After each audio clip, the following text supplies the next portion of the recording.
Hi, I'm Kaye Wood, and today we're doing topless triangles. But first, let's take a look at how we can do some machine quilting.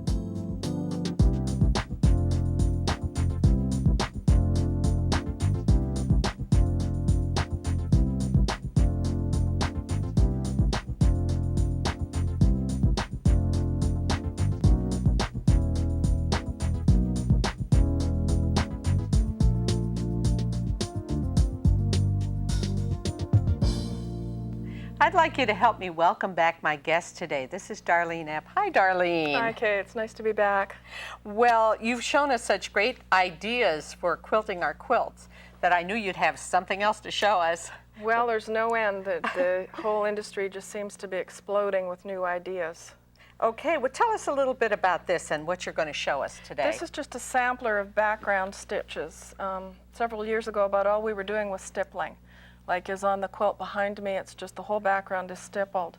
And people are getting a little tired, I guess, of stippling, although I think it's still necessary on some quilts. But we've just come up with all kinds of other ideas for filling in that background on sampler quilts, the new thimbleberries quilts. You've got little birdhouses you can put shake roofs on the roofs and all kinds of things. So okay, so today it's background stitching. Yeah. Okay, let's take a look at what you're doing there. Well, I just kind of quickly stitched in a rose here. This normally would be within the shape of a block. So, and then what I would do, I may trapunto this by putting some extra batting behind it to make the rose puff up, or I may not, just depending on the batting I'm going to use. And I'm going to do a real fine stipple behind this. So I'm going to probably have my handles down here so I've got more control. Okay.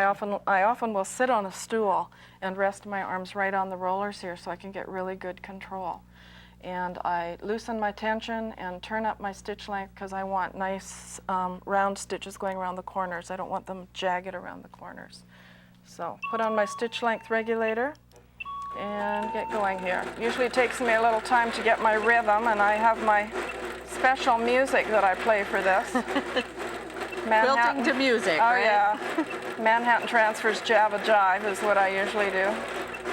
Now, normally I would do this in a matching thread. Uh-huh. Oh, but it's pretty in the variegated. Yeah, I'm only doing this. Now I can see that my tension is a bit tight here. It's pulling up my bobbin thread, so I'll just loosen a little bit. The nice thing about the American machine is that it's got one tension dial. It's very simple threading. So if something does go wrong with the tension, it's an easy reach up to fix it. You don't have a lot of things to play with. So that would be one background texture. And if I wanted to go into something like a peacock feather or a paisley filler, get my button turned around here.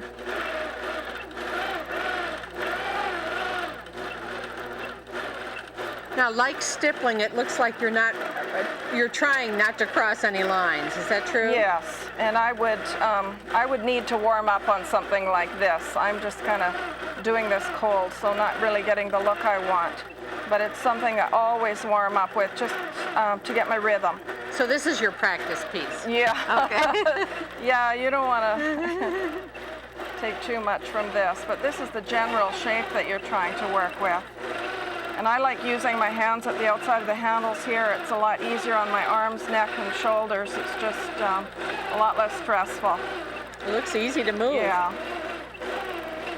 There are times when I want the handles up at the top. If I'm doing stitch in the ditch on the diagonal, then I like having the handle up here and just pulling it towards me. So the versatility of these handles is really great. And for anybody with arthritis, you've got a nice soft grip here, and you can keep your fingers right out flat. Well, you were telling me about the toggle switch when you were here before. That sounds like a neat feature. It's a great safety feature. Kids can't climb up and turn the machine on, play with Mummy's machine on top of a customer's quilt, which is, can be a real horror story. That is a no-no, and that's when you want to sell your child or give them away free. You know, it's kind of a disaster in the making. So the toggle switch, you have to hold this in before you can get any other button to work. Ah, okay. So I really, really like that aspect of it. So we've got lots of textures there. Okay, let's take a look at this one. We've got the little peacock feather here that I was just doing here. And once this is washed, I use a batting that is 80% cotton and 20% polyester. So your cotton shrinks, but the poly doesn't. So the polyester then fills in and you get this nice texture. This we call a rocky beach, or use it for pebbles. So this looks like a sampler, is it? This is a sampler of different stitches that I do. I put them together in a little book to teach people how to do these kinds of things. So there's all diagrams and start here and finish here. And I'm sure there's a progression too in the there learning. definitely is, and you start out with something real simple, just like a back and forth landscape. This just fills in for texture. Okay, well let's take a look at the thing. You mentioned before that you could trapunto the rose. Yes, just by, And there's you've full got- trapunto and then there's real trapunto. Okay. This is my first attempt at real trapunto. all right. I took a class. I like to keep upgrading my skills too. Even though I teach, you can kind of get into your own rut, and it's kind of nice to learn new techniques. So this is the stitches that I've just showed you and that were on the sampler, actually applied to the surface of a quilt. Let's So take a you've look got, at the back. yeah, it kind of shows up better on the back. Oh, it's just as pretty on the back. Yeah, I like it better on the back. It doesn't show all my boo-boos. Well, it was your first piece. Yeah, it was my first piece. But I've done the real fine stippling in here, and then the peacock feather filler in here, and then a combination of a fern leaf filler and an echoed swirl on the outside. So. And I don't think we've mentioned that the purpose of the background quilting, as I assume any kind of background quilting, is to flatten that area. It does. It makes the rest of the area raise up. And you want to have a good lightweight machine to do that. Otherwise, you're constantly putting a lot of pressure on your neck and shoulders. So. Okay, well, I brought some of mine here. Let's take a look at these and tell me. Now, I am not a machine quilter, so I had these sent out, but this is an example of your background? This is very similar to what I was just doing. She's just rounded off the edge here, whereas mine would have come down to a point. Okay. But there's just very subtle variations that you can do to all these stitches, and it gives them an entirely different look. And this is done with metallic thread. A We silver hadn't thread, mentioned that. yeah, very pretty. It suits the whole style of the quilt. And this is my very favorite quilt. People have seen this before. Well, I know who quilted this. So yes, it would our be friend one of Marilyn. my favorites too. Marilyn's kind of my mentor. Okay, now tell us a little bit what Marilyn has done. Well, she's done what I was just doing here. It looks like the background peacock feather. It's got many names. Some people call it peacock feathers or paisley or teardrop feather. It's got a lot of different names, but we all mean the same thing. And this is just waves or flames, whichever you want to turn them into. Just a great, great background texture. Well, Darlene, how about if I just at random pick one of these designs and you'll do it? I'll try. Okay, what have we got here? Leafy swirl. Can you do that? This uses a sort of a branching technique where I just can come back to wherever I want to fill in. I often will have those little books on top of the machine with me too, so I can see where I'm going.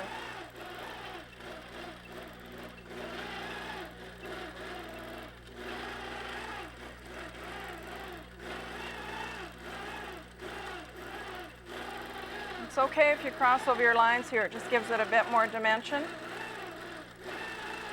More of a 3D look. Especially with that variegated thread. That does a nice job. Yeah.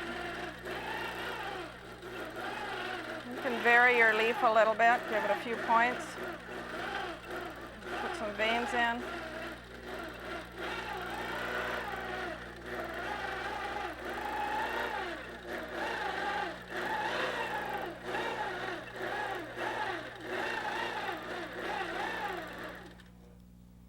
Looks good. And I have a feeling you're just itching to get your hands on this machine, Kaye. You think so? I think so. I think so. I'm gonna challenge you here. I'm gonna start Okay. the machine. I'm gonna move it over there, and I'm just gonna Okay. let you write your name. Okay, Okay. I can do that. That's the way we start with beginners. So I will get everything going for you. You write left to right. So Usually? there you go. Okay. Put your hands on each side, It's or right however here? you're comfortable. Okay. And just write. Yeah. Whoops, we're getting a little fancy here. That's okay. Takes a little while to get used to the motion of the machine.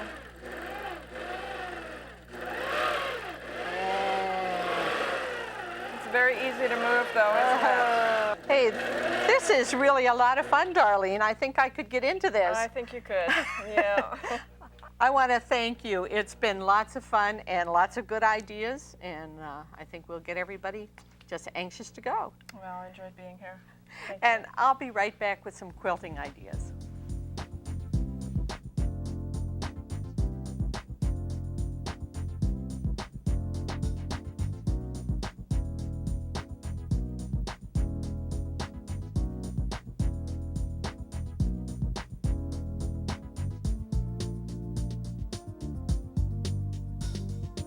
We're going to take a look now at how to strip piece some shapes that you might be using in quilting. And as I show you how to do that, what I'd like you to do is think about the shapes that you've been using in quilts or thinking about for quilts, and see if we can't adapt those shapes for you to strip piecing. Let's take a look here. One of the advantages of strip piecing is that it doesn't matter what size you want to make, because what we're doing is controlling the angle. So right here I have a piece. This might be an example of a template that you might get in a magazine to make a quilt. And by just changing the width of the strips, we can get pieces like this, or a little bit longer still, and keep going. And it doesn't matter because we get this length to our piece by the width of the strip that we cut. And here I have all of those lengths right here, and we cut them, and let's just take one of them here to cut. And we'll be cutting by taking the Starmaker 5 and putting it with this line that has a 20 here, right at the top. Here I'm showing the 20. That's the angle. That means 20 pieces will go in a circle.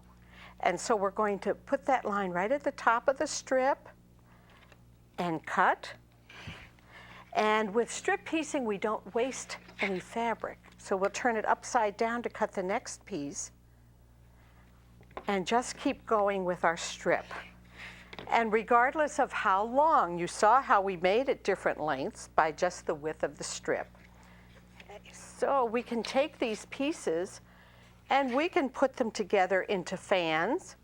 That's one of the shapes that quite often is given to you for a fan. Or we can sew them into rows. And here I have them just alternate the wide and the narrow ends, and we get a row. And we can put this together into a border strip or into a quilt, just using the rows of the wedges, or what we call them as topless triangles. Now, let's take a look at a different angle here.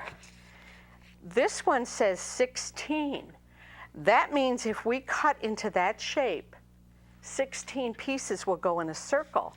And to do that, we're going to take the Starmaker 8. And here I have pieces that I've already cut. And the way that we do it, regardless of size, is to take this angle that has a 16. And first of all, we cut on our outside edge. And then we only want half of this angle. You can see where the end comes. So we flip it over, and we have a line here at the top, and this line goes on the outside edge we just cut. Now we can cut this piece. And we can make them short or long or really long. And these would go together 4 pieces into a quarter, or our 16 pieces in a circle, and we get into our Dresden plate designs. Okay, all made from topless triangles, or what we call wedge designs. Let's take a look at some more designs where we use wedge shapes, which are nothing more than topless triangles. Here we have pieces for trees. Now, in a magazine or a book, you might see pieces shaped like this to put together into a tree. Okay, what we're going to do is to take 2 strips of fabric. Let's put our trees right here. And they're both the same width. And they can be any width that you want to, as long as the two are the same. And for this one, we'll take the Starmaker 6. And to cut topless triangles, we have a line here. Let me just put this paper underneath it so you can really see it. This first line from the point, that goes at the top of the strip. And when we cut on both sides, we get the small pieces that we need. When we have as many of those as we need, our next template might be this shape. And let's just put it on here. And we can find a spot on the Starmaker that corresponds to it, and it happens to be this line with a 1. So we'll put that at the top and cut it. And then our pieces will be like this. And then our next piece, if we just lay it on here, we'll see it. The angles are the same. We just have a starting line here, and that's a line with a 2. And we cut, and we have these pieces. And those are the pieces we need to make a tree. And then when we sew them together, we have our smallest dark color, and we have this piece. And that makes one row. And our next row is made up of these pieces, just put together like this. And then our next row uses these pieces and our small print. And then it's a matter of just sewing the rows together, and we have trees. Now we can do lots of different kinds of trees. There are short trees and tall trees and fat ones and skinny ones. Well, let's take a look at another tree. Here's one that's a little bit taller. You can see you really get two trees. You get the solid and you get the print. And for this piece, I just used wider strips. Cut them exactly the same way, so our trees get taller. We can also cut a different angle to get trees. Here we have some pieces that were cut, and these were 3-inch strips when we started. Let's just put them back together again here and show you how we got the different pieces. Here we go. But for this one, we used the Starmaker 8. And we put that first line at the top, just like we did with the 6, right at the top and cut and get our small pieces. And then for the next one, we put our second line at the top. Wherever the piece that you have fits on here, as long as the outsides line up, you can use these to cut your trees. So these are the 3 shapes that we get for these trees, and I don't seem to have the small one. All right, and here you can see these trees get taller, and they're narrower because the angle is a different angle. And these same trees I use to put into this piece. See, here I have 4 pieces, I have 3, I have 2 single ones, but all of the shapes in this landscape were done with this angle. So if you do have a pattern that calls for something like this, just lay it down, and gee, if it's the same angle, let's strip it. It'll be easier. Now, this was interesting to do because these strips were cut 3 inches wide. These were cut 1.5 inches. And look at the difference in size. Just the different width strips. They're cut exactly the same.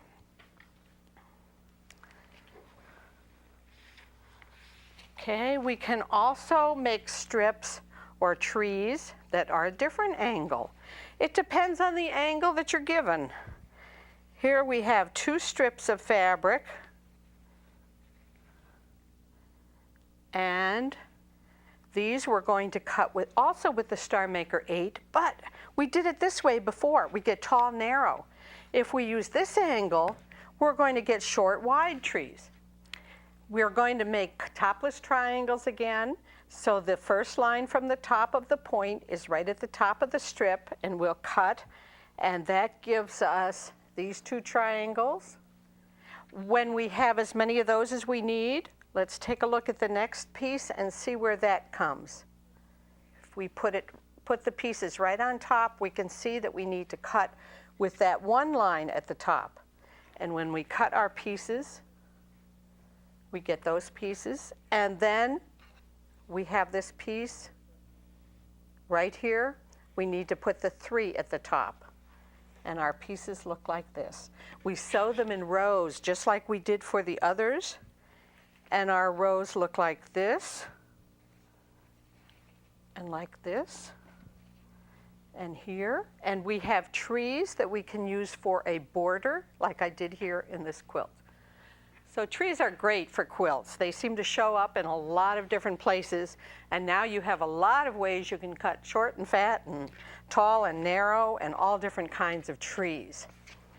Now we'll take a look at another topless triangle right here, but this one's a little bit different because it's got a fold, and if we open it up, look what we have, a hexagon. So we can use that technique to cut a topless triangle and get a hexagon.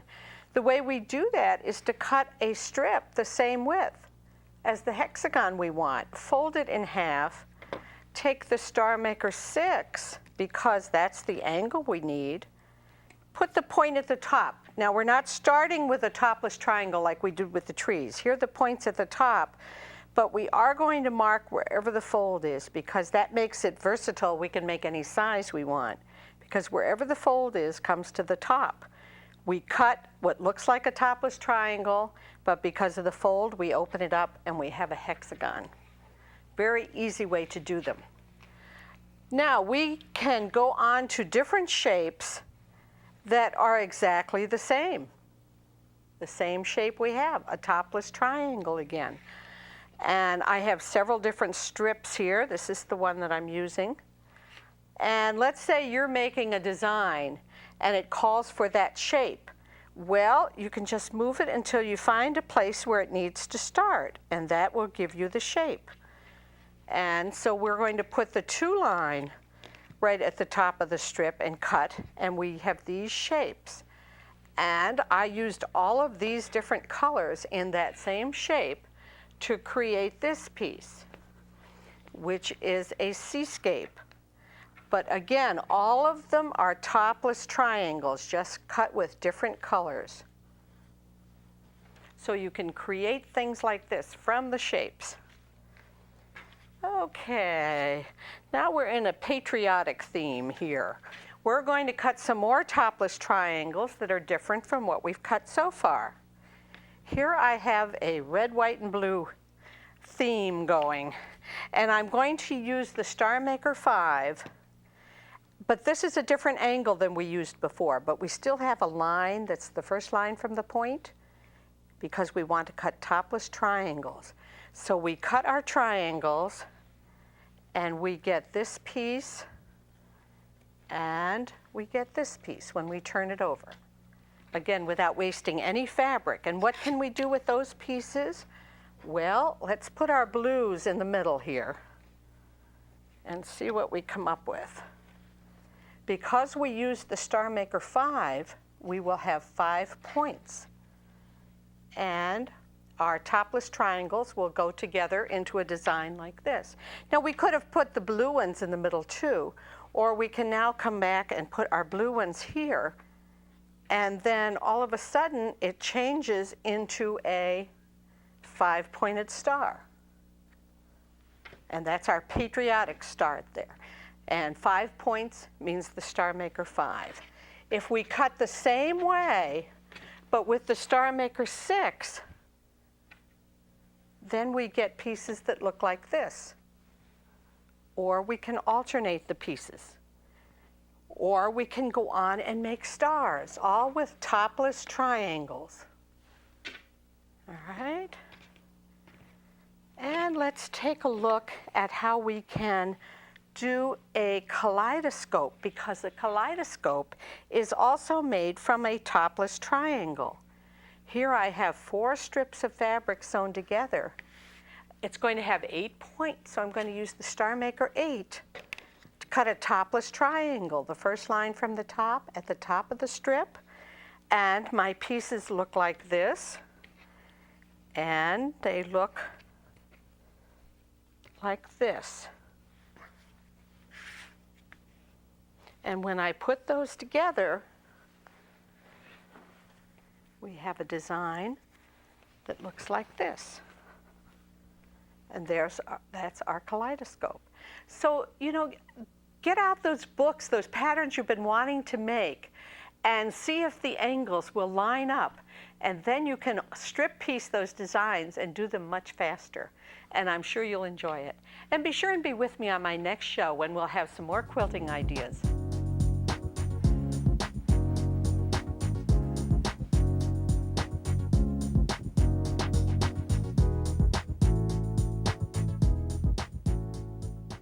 For information on today's main demonstration, call 1-800-248-KAYE. That's 1-800-248-5293. Or write to us at Kaye's Quilting Friends, Post Office Box 456, West Branch, Michigan 48661. Please remember to specify the program number.